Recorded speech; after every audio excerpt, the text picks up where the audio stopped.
If you watched part one, you know the government just handed the property market a loaded gun. By raising the price caps for the home guarantee scheme to $950,000 in Victoria and $1.5 million in New South Wales, they've created an artificial floor under the market. But here's the trap most investors are falling into right now. In February 2026, they're taking that undercap strategy and applying it to the wrong cities. They're fighting over scraps in Perth and Brisbane, markets that have already grown by 40% in the last 3 years. Buying a standard 3-bedroom house in Perth for $850,000 today is not investing. That is close to the peak of the market that has grown over 100% in the last 3 years. The smart money has already left those states.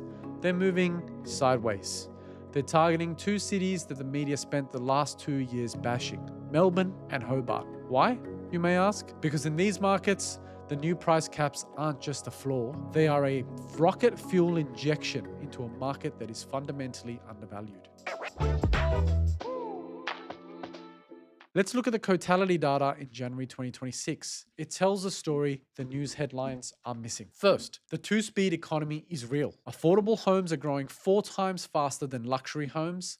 High interest rates have crushed the top end, but government schemes are pumping the bottom end. But here is the alpha. While Perth is trading 25% above its previous peaks, Melbourne is sitting 4% below 2022 highs, and Hobart is nearly 8% down. Think about that. You can buy a better asset in Melbourne today for less than it cost 4 years ago, but now you have a government-backed $950,000 price cap stimulating demand underneath you. This is the definition of asymmetric risk.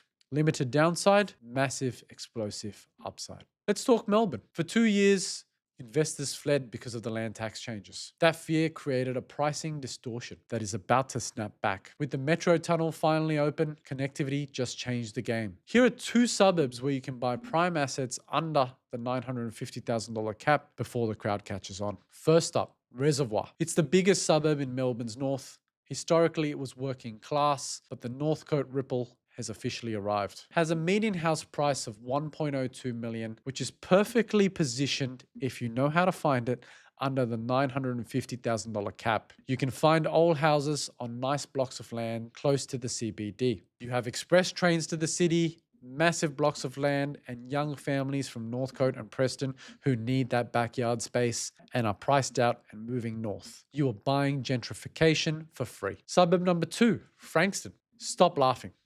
Seriously, stop laughing.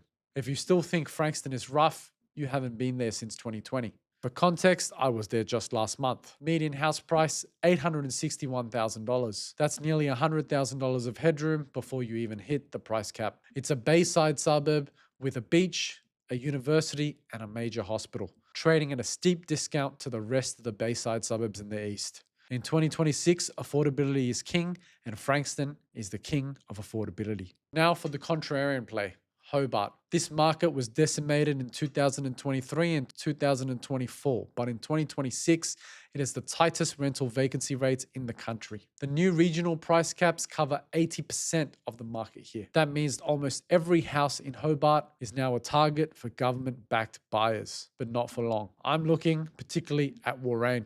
It's one of the top picks in the area. It's gritty, it's artsy, and it's gentrifying fast. It's got the proximity to Tasmania's largest shopping centre just under a kilometre away. You can pick up character weatherboard or brick homes for under $700,000, 15 minutes from the CBD.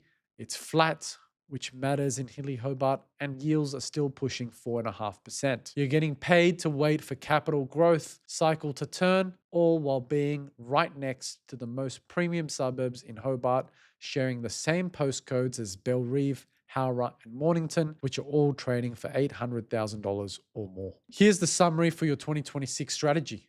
Don't fight the Reserve Bank, and don't fight the caps. If the government is going to guarantee loans up to $950,000, you want to own assets sitting just under those price ranges with good fundamentals. That is where the compression happens. Don't go chasing $850,000 homes in Perth that were $500,000 3 years ago. Go to Melbourne, go to Hobart, find the value gap and buy the asset that is under the cap and let the policy demand push the price up for you. If you're interested in looking at properties that are under the price cap and you're having troubles, feel free to book a obligation-free call on our website at www.propspotter.com.au. I'll see you in the next one.